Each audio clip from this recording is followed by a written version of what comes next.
Bueno, entonces, fundamentalmente, el material que vamos a trabajar en el semestre tiene que ver con sistemas de información. Estos sistemas de información cumplen un papel muy importante dentro de lo que se pretende en la institución, que es esa formación integral. Entonces, en la misión institucional ustedes van a ver que se habla mucho de esa formación integral. Entonces, independientemente de esa lección que hayan hecho ustedes en algún campo profesional, se busca brindar pues unas herramientas que complementen mejor esa formación profesional. Y particularmente dentro de un enfoque administrativo, se busca entonces con que puedan contar con herramientas de este tipo. Entonces vamos a decir que esos sistemas de información van a aportar dentro de esa formación integral, porque estos permiten tomar mejores decisiones con respecto a lo que tiene que ver con el manejo de unos recursos que se consideran limitados, de unos recursos económicos que son de carácter escaso. En particular, vamos a hablar de un sistema de información. Usted lo van a encontrar en algunas de las presentaciones con esas tres iniciales. El sistema de información contable.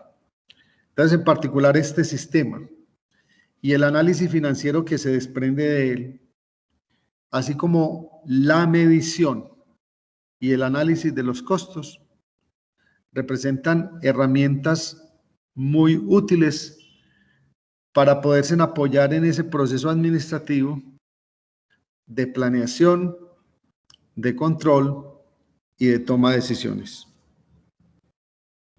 Entonces, precisamente buscando tener ese control financiero de las organizaciones, es que se hace indispensable el manejo de estos sistemas de información. Ese sistema de información contable le va a servir a muchos usuarios para tomar buenas decisiones. Entonces, van a apoyar muchas veces sus decisiones en la información que les reporta la contabilidad. Van a poder formular juicios acerca del desempeño de cualquier organización.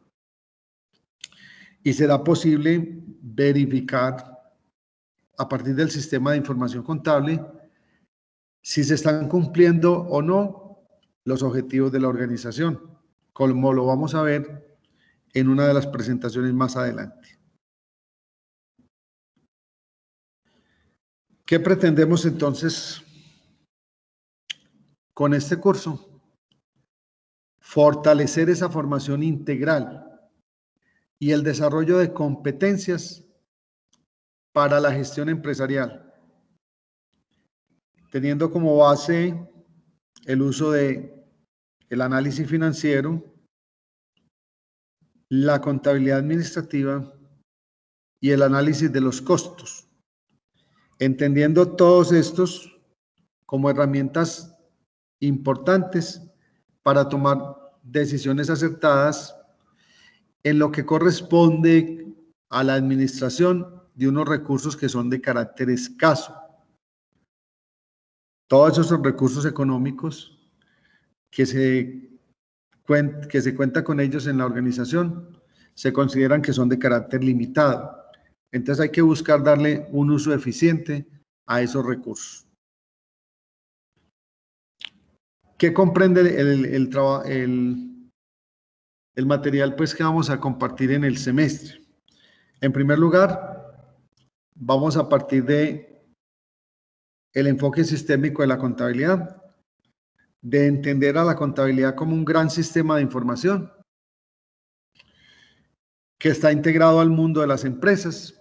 Entonces, por eso, el punto de partida en esta unidad de fundamentos nos va a llevar entonces a reconocer cuál es el concepto de empresa.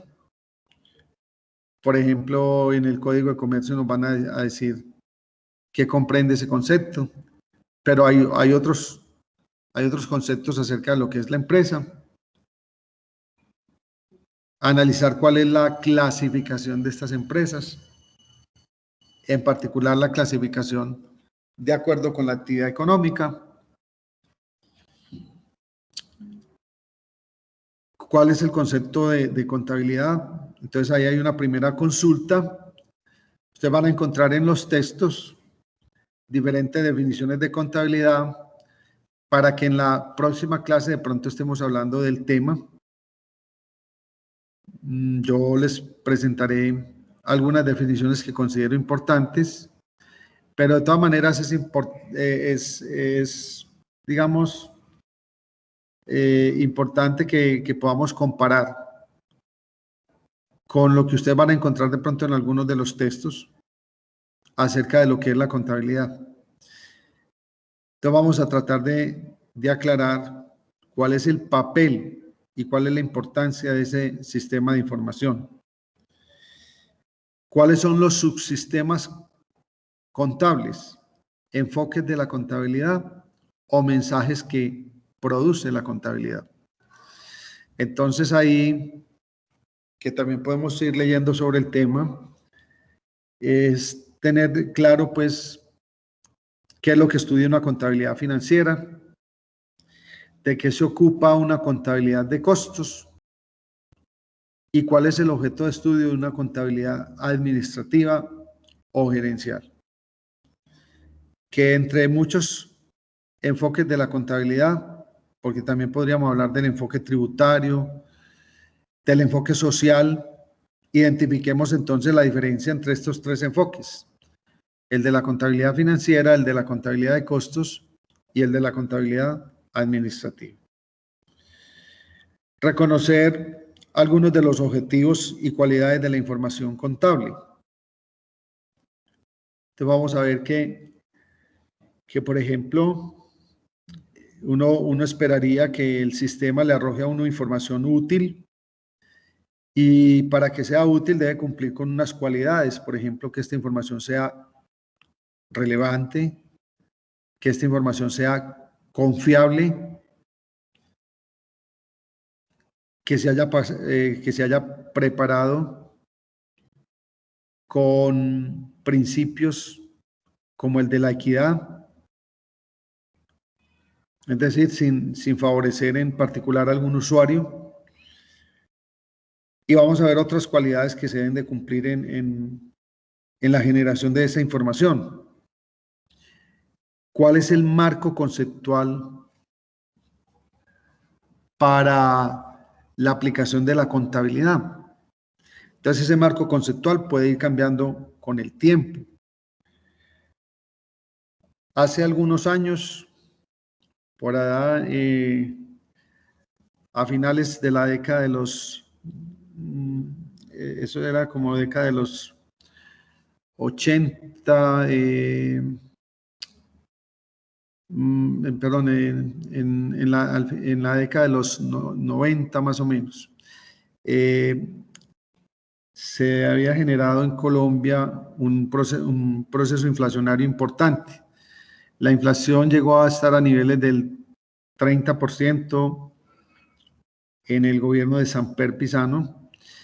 Entonces, como consecuencia de esto, se implementaron en Colombia los ajustes integrales por inflación,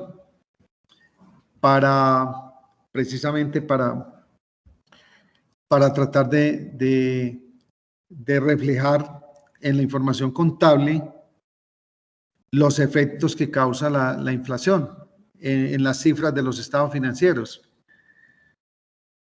Más adelante, en gobiernos posteriores, gobierno de Pastrana, por ejemplo, esa inflación empezó a ceder a niveles de un solo dígito. Entonces llegó a niveles de inflación del 9%, del 8%, y después en los gobiernos de Uribe se acentuó un poco más esa disminución, llegando a niveles del 5%, del 4%.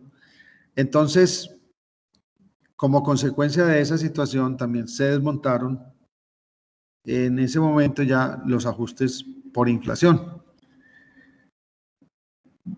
Recientemente, en la medida en que la economía colombiana se ha ido insertando más en ese modelo de globalización económica, entonces surgió también una necesidad de que la información contable que reportaban las empresas fuera presentada no solamente bajo una norma nacional, sino que se pudiera presentar de acuerdo con unos estándares internacionales.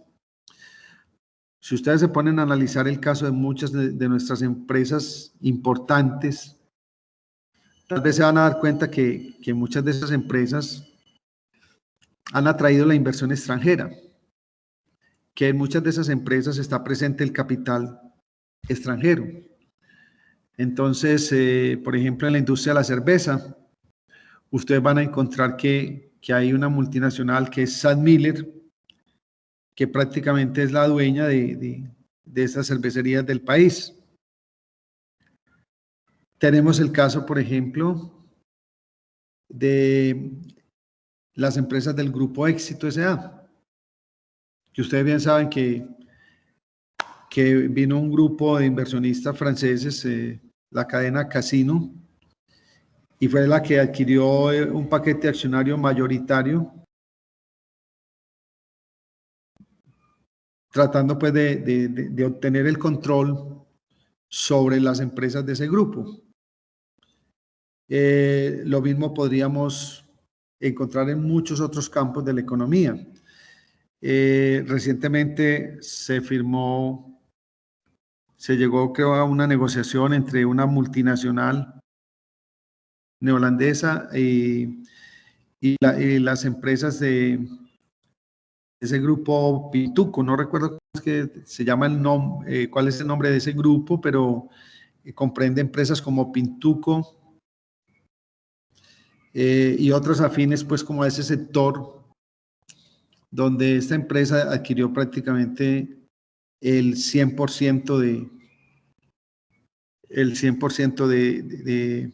de las acciones. Empresas como Coltejer, que está, por ejemplo, en manos de inversionistas mexicanos.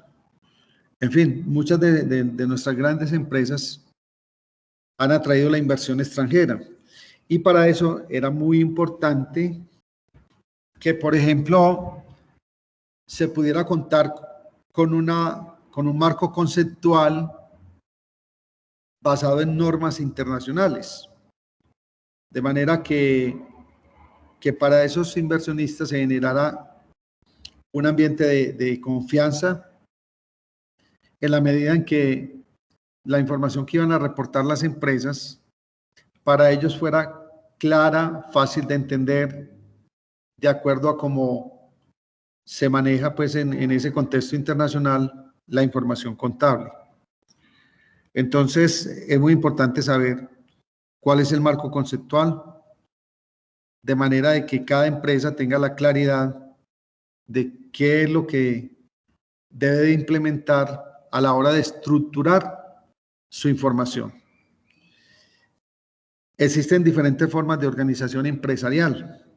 Entonces, ahí es muy importante que tengamos la claridad sobre qué es lo que nos ofrece la legislación comercial a la hora de crear empresas y de conformar sociedades. Entonces, que tengamos claro que hay muchas alternativas. Están las sociedades colectivas, están las sociedades en comandita simple, en comandita por acciones, las sociedades de responsabilidad limitada, las sociedades anónimas, las SAS, sociedades por acciones simplificadas. Ese será otro tema de consulta también, para que en otra clase podamos debatir sobre el tema. Que ustedes me cuenten qué encontraron ahí de importante y que tengamos esa diferenciación, porque ahí hay un asunto que no puede pasar inadvertido, y es el tema de la responsabilidad social, la responsabilidad de los socios, porque hay algunas de estas sociedades donde esta responsabilidad es solidaria e ilimitada.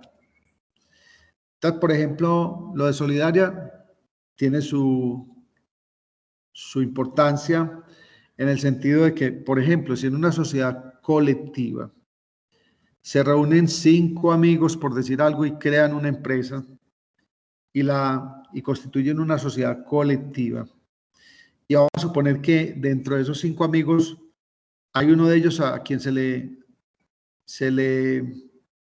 delega la responsabilidad de administrar la empresa.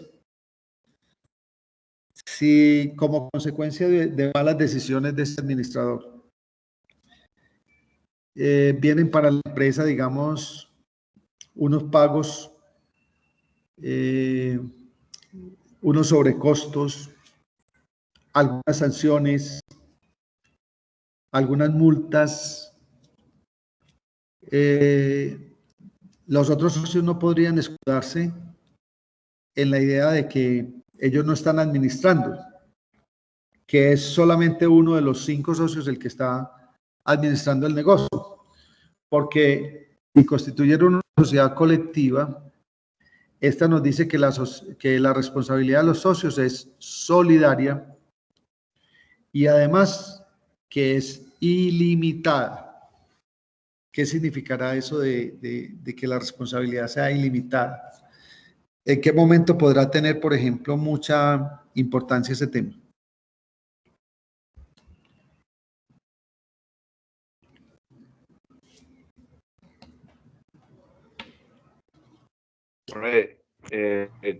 Yo digo que en momentos de que la empresa quede en quiebra y de pronto pues les pongan una hipoteca, no, es una hipoteca, ¿cierto?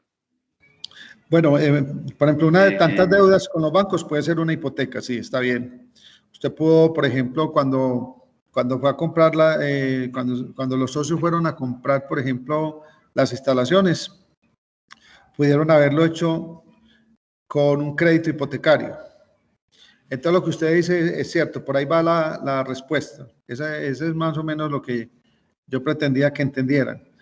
Que cuando una sociedad hay que liquidarla, cuando entra en quiebra, como decía usted, y que, por ejemplo, los bienes que tiene esa empresa, que lo vamos a llamar contablemente los activos, no son suficientes para pagar todas las deudas que tiene la empresa, que las vamos a llamar contablemente los pasivos. Entonces, ahí es donde viene a aplicar de una manera muy importante el concepto de la responsabilidad de los socios. Porque si en ese tipo de sociedad que conformaron, la responsabilidad es ilimitada, ¿qué implica si esa empresa entró en quiebra y los bienes de la empresa no son, al venderlos, no generan los dineros suficientes para cubrir todas las deudas? ¿Qué estaría pasando ahí en este tipo de sociedades?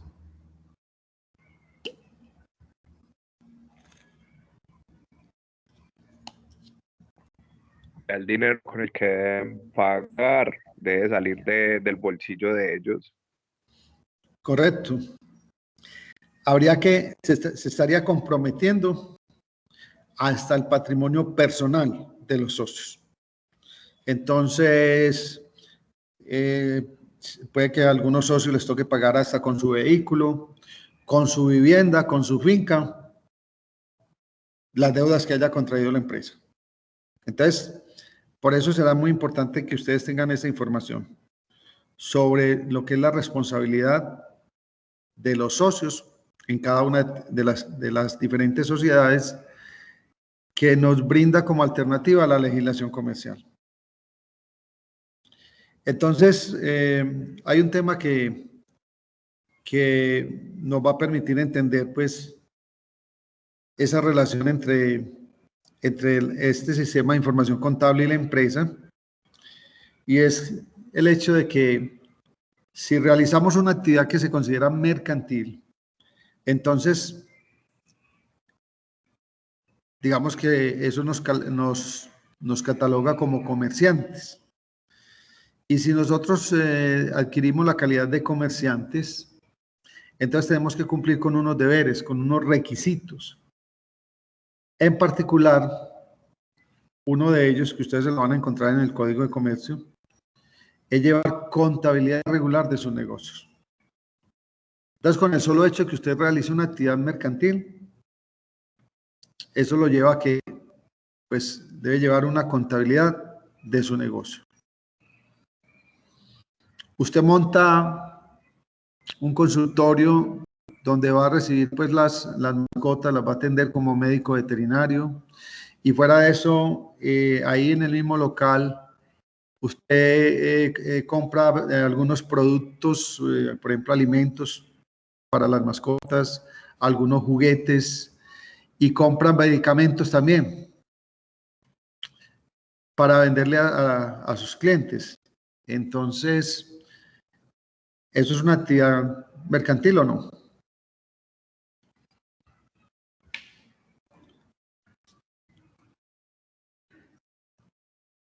¿Ustedes qué creen?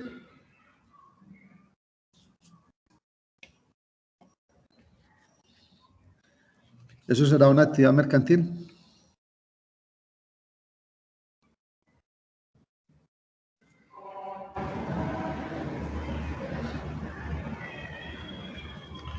Usted está vendiendo unos servicios profesionales, porque usted está vendiendo ese conocimiento que adquirió como médico veterinario.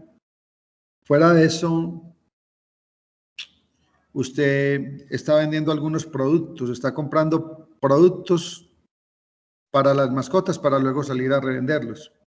Eso es claramente, ahí hay una actividad mercantil. Por lo cual, desde el punto de vista de la legislación comercial, se considera que usted es un comerciante y uno de los requisitos importantes es llevar contabilidad de su negocio.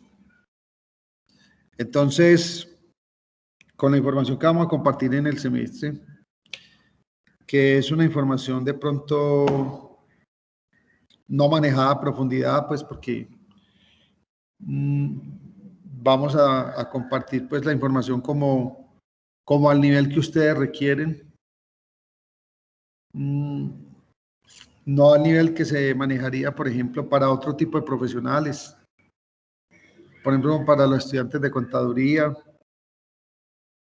o para los estudiantes de administración, pero sí es importante que ustedes conozcan algunos de estos fundamentos, que conozcan cómo funciona el sistema y que, por ejemplo, a futuro, ustedes tengan elementos sin que necesariamente sean ustedes los que, bueno, habrá cosas que uno las podrá manejar directamente, pero aún en el caso contrario, que ustedes tengan elementos para poderse sentar a hablar entonces con ese contador o con esa persona que conoce el tema financiero de su empresa y que ustedes estén en capacidad de interactuar con ese profesional, que ustedes tengan conocimiento de la información. Entonces, que de pronto no estemos ahí como a ciegas, como sin saber de qué nos están hablando, como si nos estuvieran hablando en chino. No, es importante adquirir una cultura financiera. Inclusive, en unas pruebas que se hacen a nivel internacional, creo que uno de los países con más bajo puntaje es Colombia, con respecto a esa cultura financiera que debe tener la población. De pronto, ahí nos hemos rajado bastante en ese tema. Entonces, será importante, pues, como adquirir unos elementos mínimos de esa cultura financiera.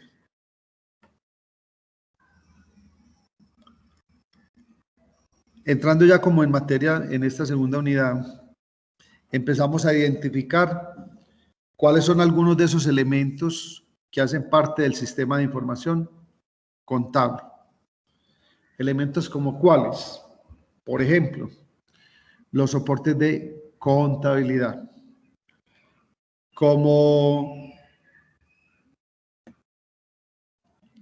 la información debe ser confiable y uno a través de la contabilidad, uno debe poder conocer y demostrar. Entonces, hay un elemento muy importante que son los soportes de contabilidad. Estos soportes son los documentos que contienen, que justifican los hechos económicos. Van a servir de respaldo a la información que se va a registrar en libros. Entonces, un hecho económico podría ser ¿cuál, por ejemplo?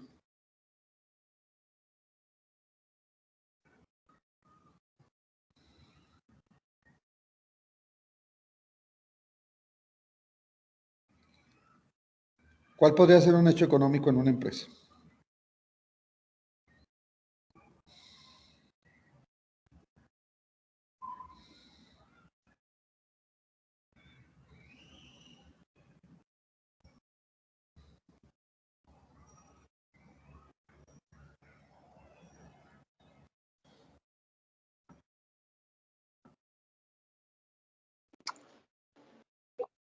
¿Ustedes qué creen? ¿Cuál podría ser un hecho económico y cuál sería su soporte contable entonces?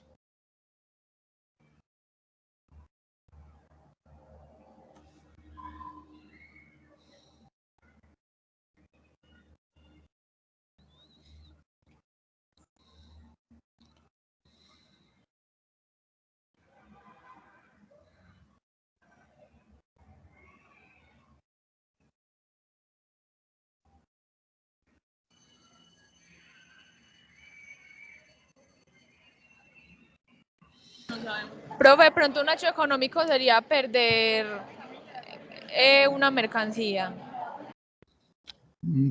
¿Perder o vender? ¿O comprar?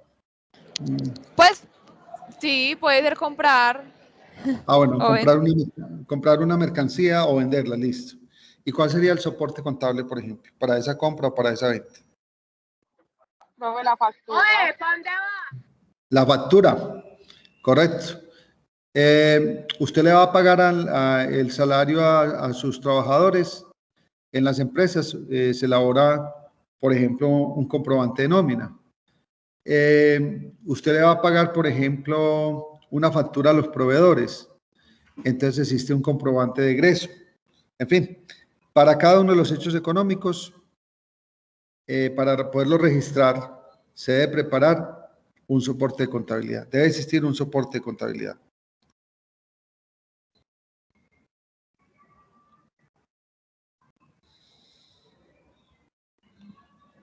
Bueno, otro de los elementos del sistema tiene que ver con el plan de cuentas. En el decreto 2650 del 93 se expidió el Plan Único de Cuentas para Comerciantes, el PUC.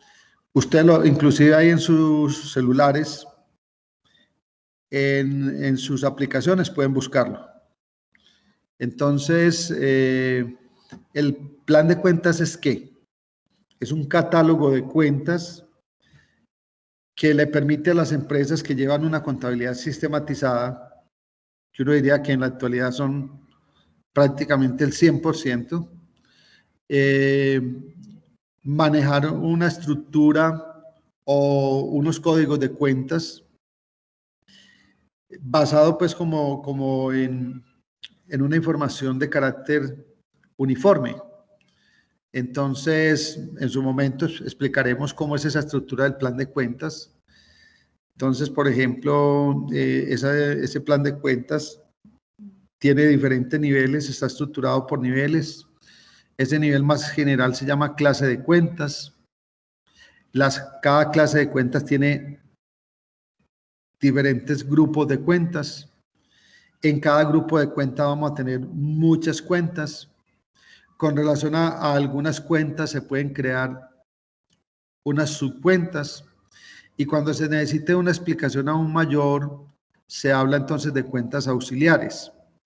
Entonces, el plan de cuentas es eso, un catálogo de cuentas que le va a servir a las empresas para que cuando realicen su catálogo De pronto, si quieren trabajar sobre bases uniformes, pues consideren utilizar los mismos códigos que trae el PUC, el Plan Único de Cuentas. Entonces, por ejemplo, si se utiliza dinero en caja, entonces en el Plan Único de Cuentas se dice que el código de caja es la cuenta 1105, que muchas empresas manejan una cuenta en los bancos para hacer sus consignaciones, sus depósitos, o para después poder sacar dinero de ahí para pagar sus obligaciones. Entonces, esas cuentas en los bancos, en el PUC, aparece como la cuenta 1110. Bueno, eso después yo les explico un poco mejor el tema de cómo es la estructura del plan de cuentas.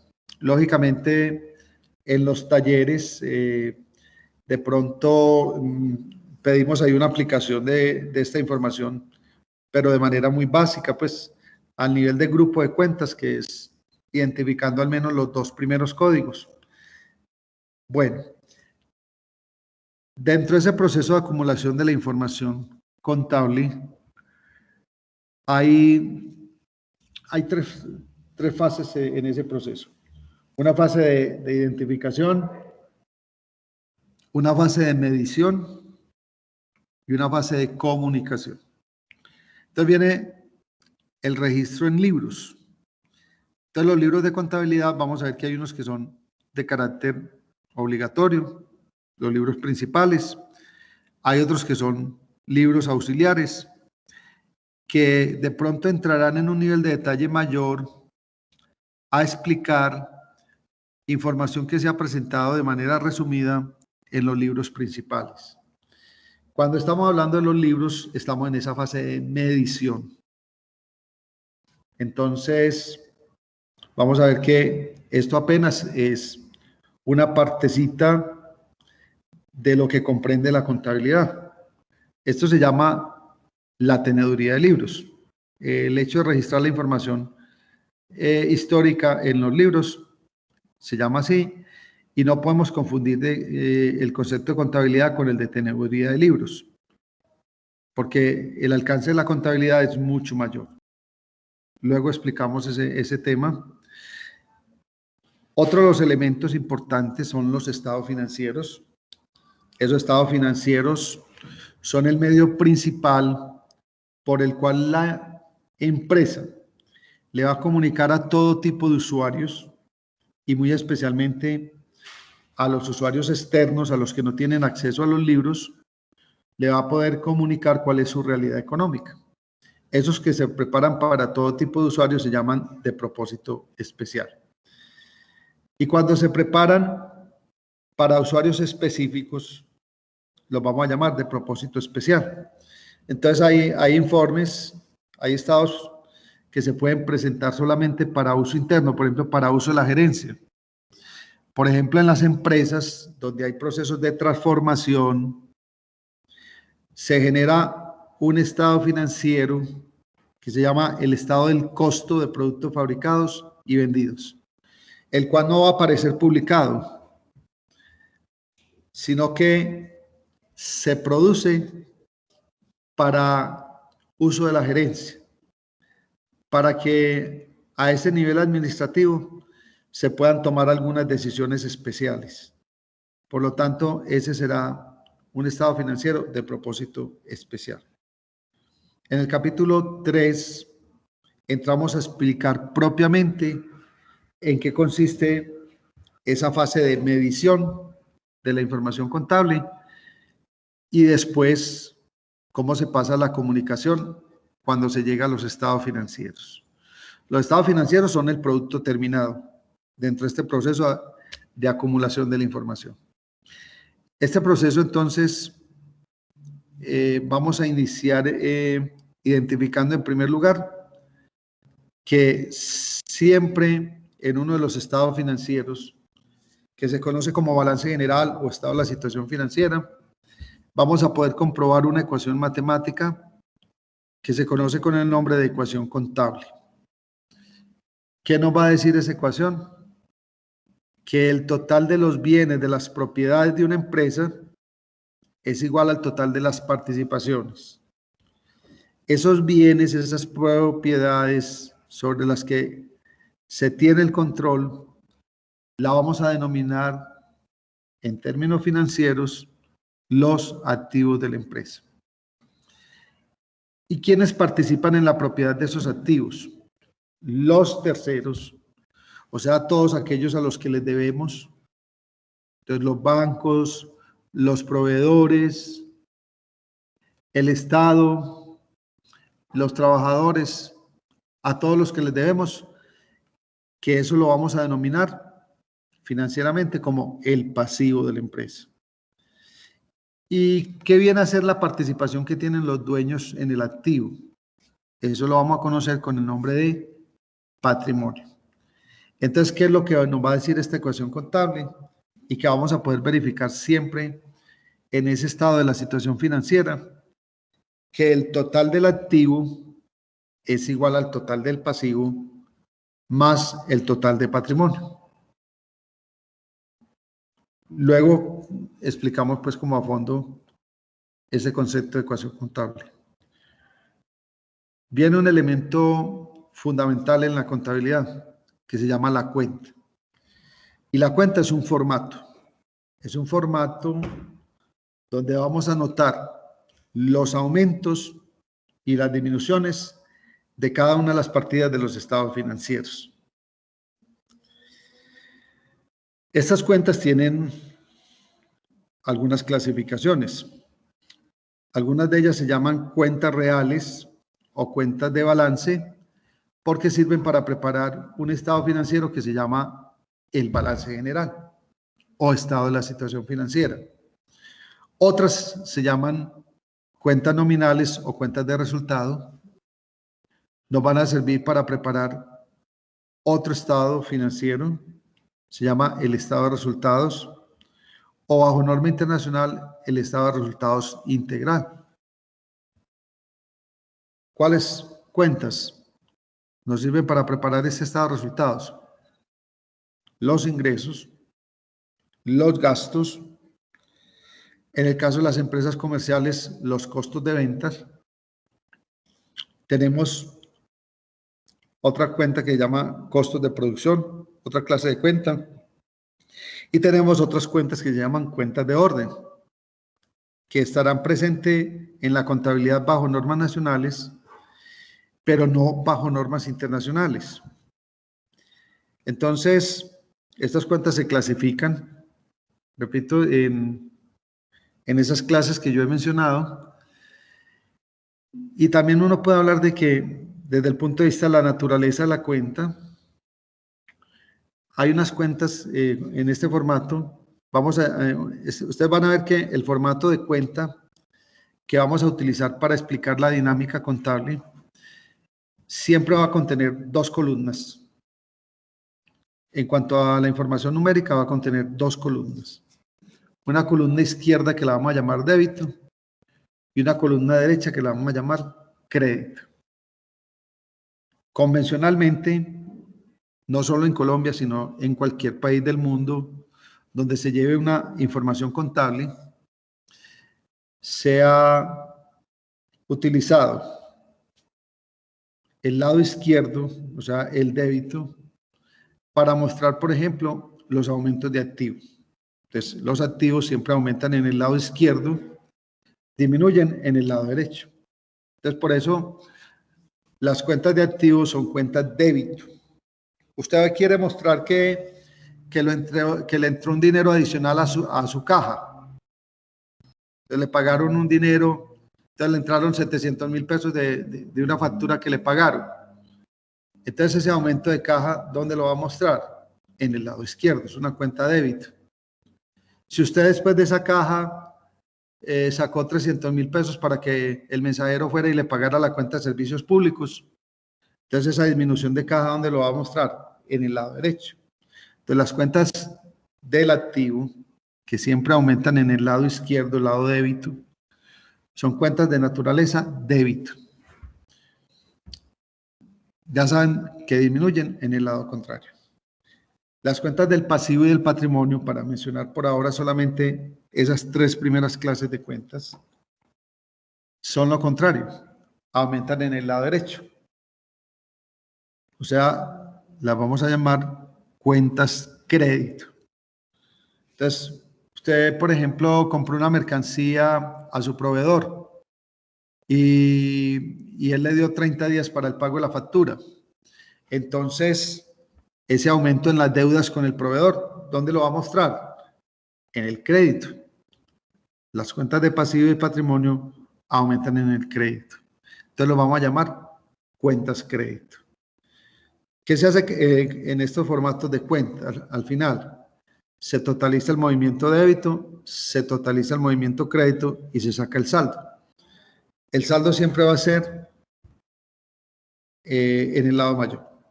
En el caso de los activos, pues deben de ser mayores los aumentos que las disminuciones, entonces debe ser una cuenta con saldo débito.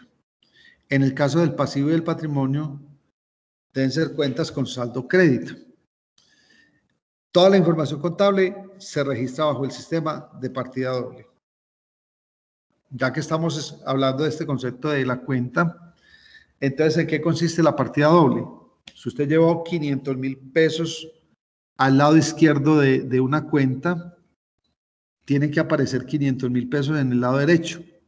Puede ser en una sola cuenta o repartido en varias cuentas, 100,000 y 400,000, por ejemplo.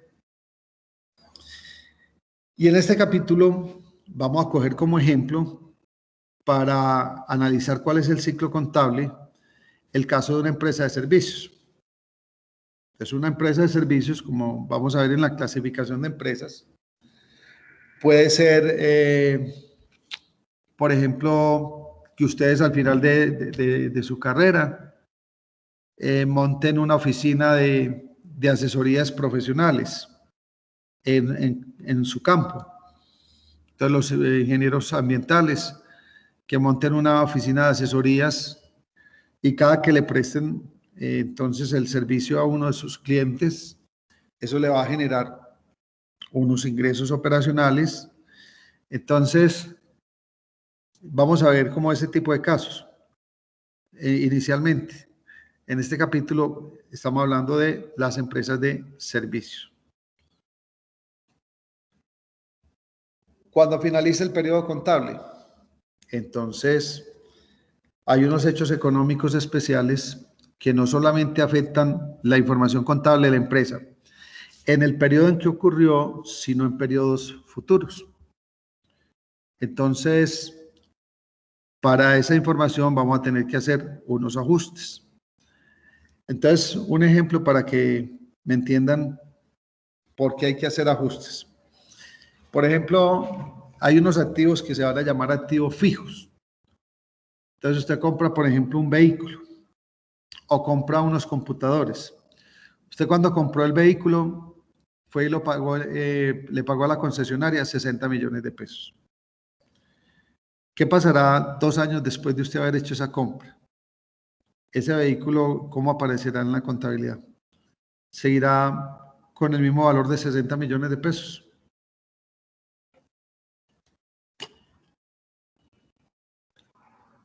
Profe, no. No. ¿Qué habrá pasado con ese vehículo 2 años después?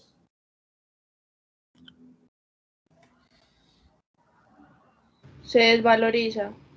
Sí, o sea que contablemente vamos a hablar de un concepto que se llama la depreciación. A ese vehículo hay que calcularle una depreciación porque se ha deteriorado con el uso, porque ha tenido un desgaste. En el caso, por ejemplo, de los computadores, que es una tecnología que cambia con tanta rapidez, se le calcula una obsolescencia. Entonces, para eso contablemente existe un concepto que se llama la depreciación. Esas son cuentas que hay que ajustar. Por ejemplo, esa depreciación acumulada se va a ir incrementando con el tiempo. Cuando se compra un seguro en forma anticipada, usted compra un seguro para todo un año. Cuando usted compra, por ejemplo, el seguro de su vehículo o cuando usted compra, en el caso ya de una empresa, compra un seguro para protección de la empresa contra todo riesgo. Y usted compró ese vehículo, perdón, usted compró ese seguro, por decir algo, el 1 de junio y le costó 7.200.000. ¿Debería llevar esos 7.200.000 a la cuenta de gasto de seguro? ¿Sería correcto hacer eso o qué piensan ustedes?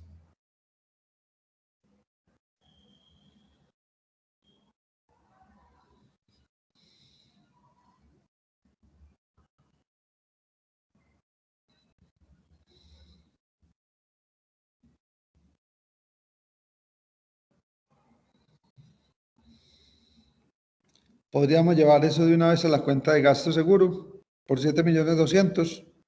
¿O qué creen ustedes?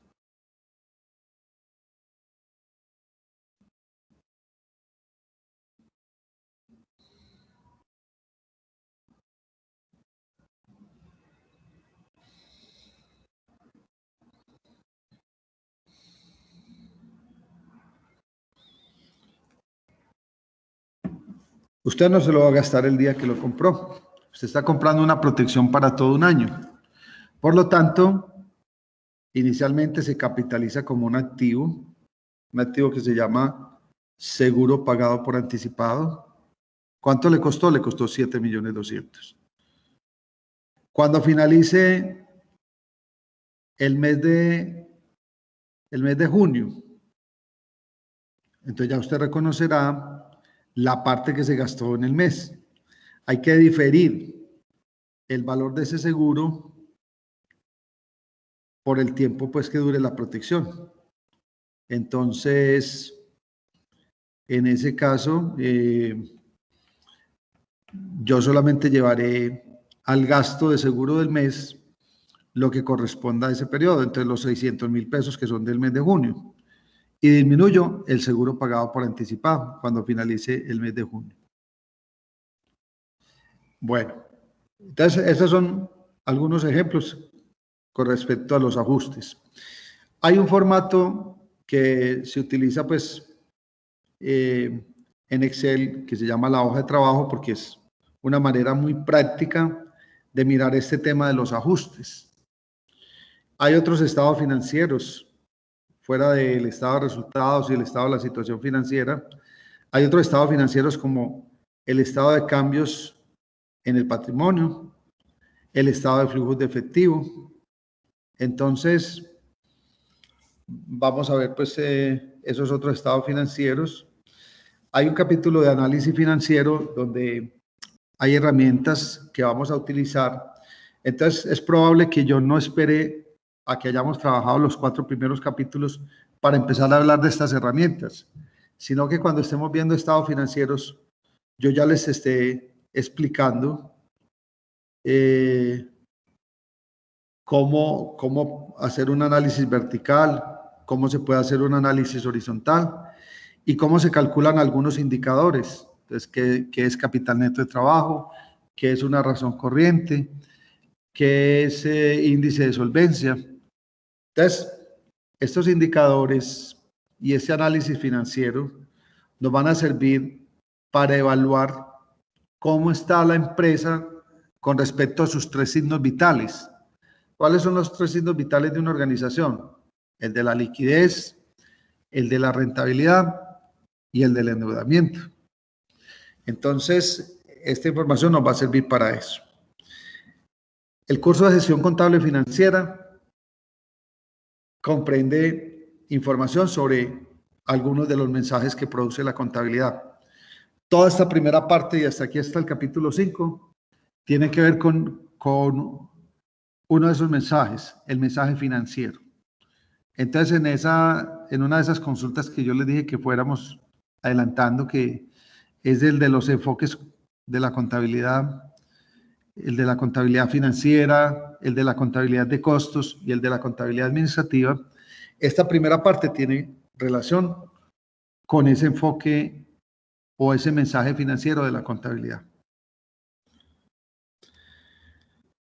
Hay un capítulo 6 que yo de pronto ni lo dejo ahí de manera explícita en el programa que es Contabilidad de Empresas Comerciales, que a veces por efectos del tiempo, pues no es fácil entrar a abarcarlo, pero en caso tal de que no lo podamos trabajar, hay algún tema, pues aquí hay un tema en este segundo mensaje de la contabilidad, que es el mensaje de los costos.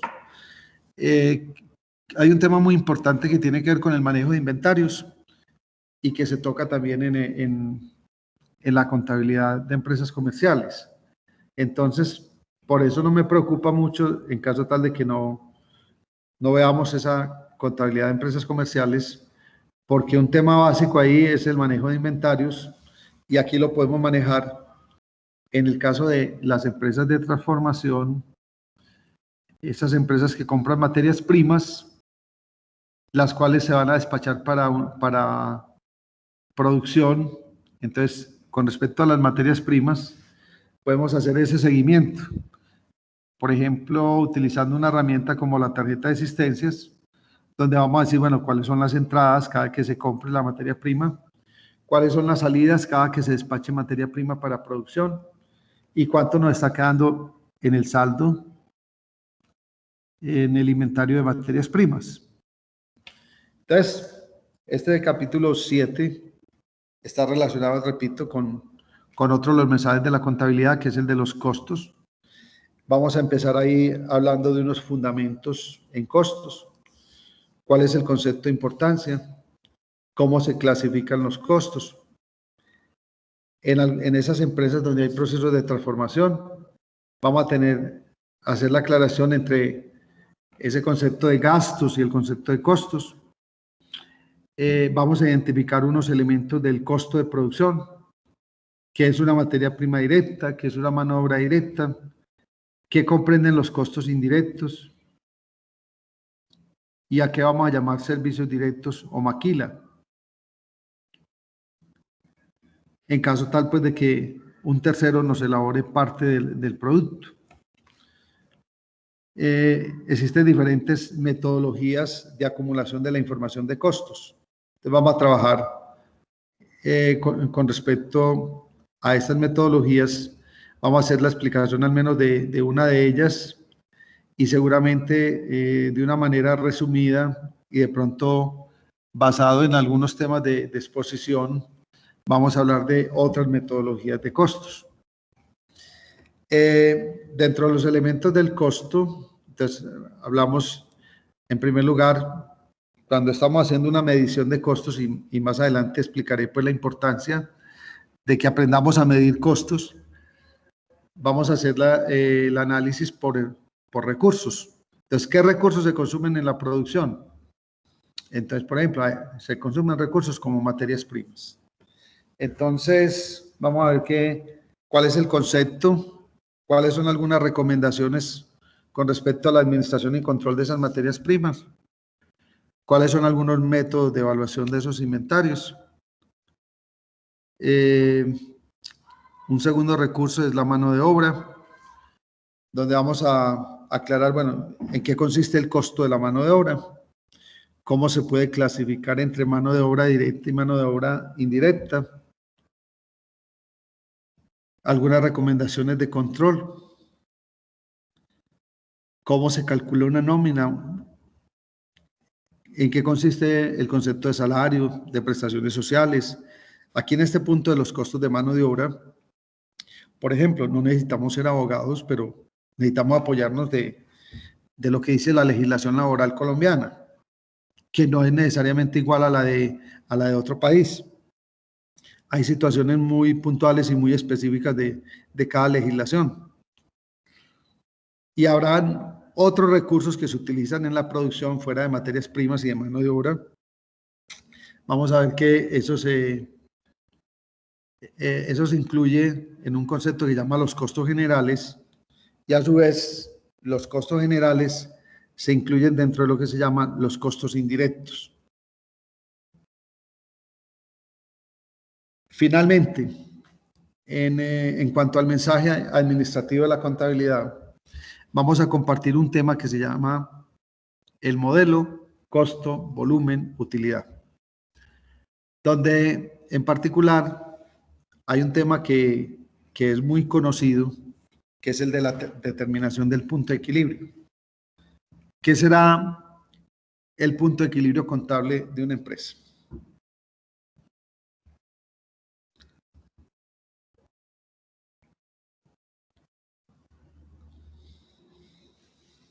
¿Qué será eso del punto de equilibrio contable?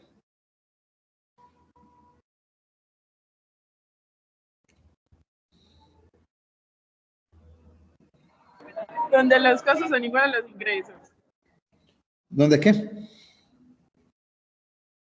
No te escuché bien. Donde los costos son iguales a los ingresos. Correcto. Entonces la utilidad de la empresa será ¿cuánto? ¿Cuánto será entonces la utilidad de la empresa ahí, en punto de equilibrio?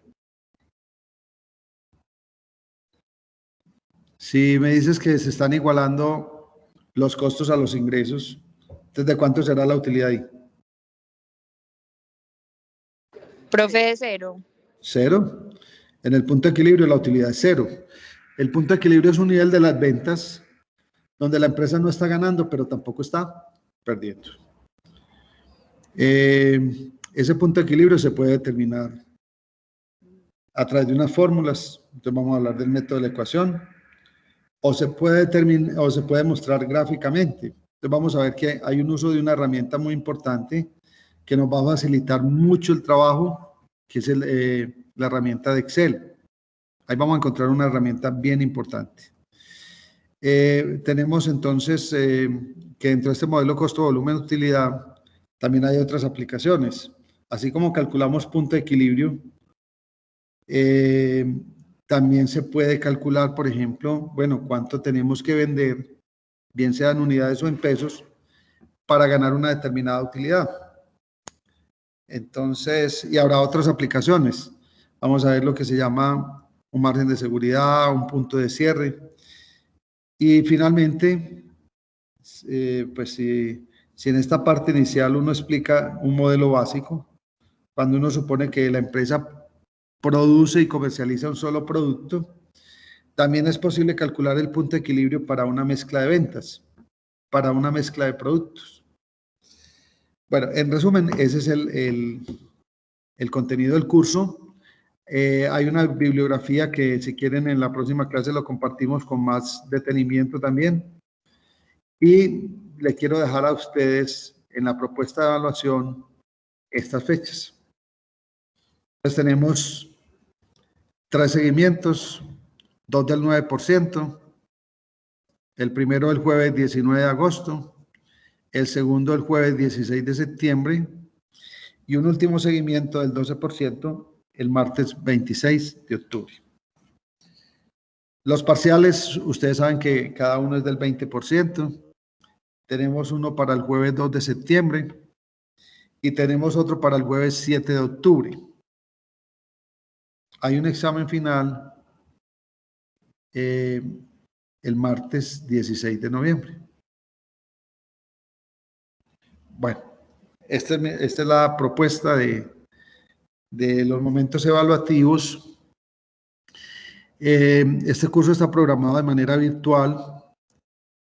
Ya sería pues como cuestión de que ya ustedes me cuentan en la próxima clase si existe la posibilidad. Lo que pasa es que hay 5 estudiantes, creo que solamente hay 5 estudiantes que no son de la facultad, sino que son de ingeniería. Yo quiero que de pronto ellos me escriban a mi correo si ven factible que de pronto la clase de los jueves sea presencial, y si no, vamos totalmente virtual. No tengo problema pues con eso. ¿Tienen alguna pregunta sobre el contenido del curso, sobre las evaluaciones, sobre lo que hemos hablado?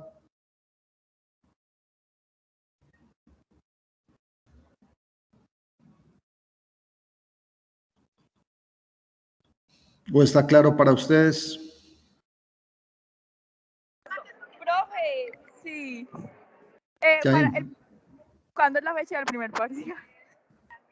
Aquí, mírala, ahí están el primer parcial es jueves 2 de septiembre. Ahí están viendo bien la Profe, diapositiva. y no la podemos hacer la semana de agosto. O se tiene que ser en esa fecha. No, es que las parciales y los finales tienen 2 semanas, dentro de los cuales se tiene que presentar ese parcial o ese final. Yo estoy colocando como fecha de parciales y finales siempre en la segunda semana que están asignando para esas evaluaciones.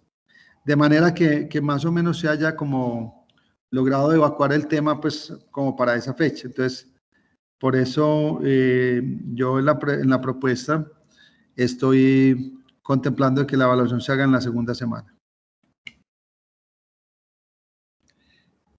Me estás diciendo que el primero se haga, ¿en qué fecha me dices? Porque pues si se puede en la primera semana, el 24 o el 26 de agosto. es que nos quedaría ya demasiado junto aquí a este primer seguimiento. Mira que el primer seguimiento está para el 19 de agosto. Y adelantar más el primer seguimiento ya, pues es como más complicado porque al principio vamos a hablar de unos fundamentos teóricos, de unos fundamentos contables. Entonces, de pronto puede que si lo adelantamos más, no hayamos logrado pues como abarcar mucha información. Entonces, pero de todas maneras, dejémoslo ahí como, porque podría ser de pronto entonces ¿y qué tal en lugar de ser jueves, Profe. el martes de la misma semana al menos? Sí, profe, el 31. Sí, profe, el 31, eso. Entonces, martes 31 de agosto.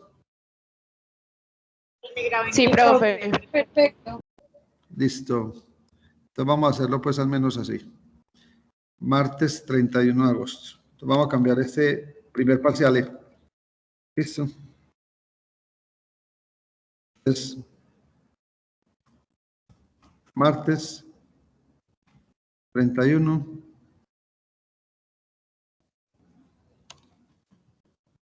de agosto.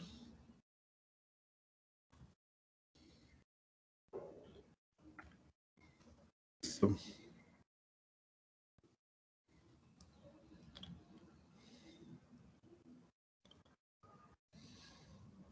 ¿Quedó bien así para todos? Bueno, entonces vamos a dejar ahí porque yo ahora tengo otra clase y ya son 3 clases seguidas, entonces voy a ver si alcanzo como a almorzar algo antes de la otra clase. Les agradezco mucho que hayan estado pues en esta clase, les deseo muchos éxitos, vamos a ponerle empeño, vamos a poner de nuestra parte, vamos a mostrar interés, una buena disposición a aprender, manejar esa apertura mental de que dentro de esta formación integral es importante pues apoyarnos en otros conocimientos que nos pueden aportar otras áreas, de manera que esa formación académica, de acuerdo con el programa que hayamos escogido, pues se pueda ver reforzada, repito, por otras competencias. En todo caso, yo espero que muchos de estos temas que vamos a compartir sean de interés para ustedes y que van a ver seguramente en la vida del trabajo que mucha de esta información les va a ser útil. Vamos a apoyarnos mucho en una herramienta informática que es el Excel. Si no han visto todavía casi nada de Excel o sea, bueno, si algunos ya tienen conocimiento, no hay problema. De todas maneras, vamos a empezar desde lo más básico para que ustedes poco a poco se vayan apropiando de esa herramienta, porque es una herramienta supremamente utilizada en las empresas. No sé si tienen alguna pregunta. Si no, entonces nos hablamos pues ya en la clase del martes.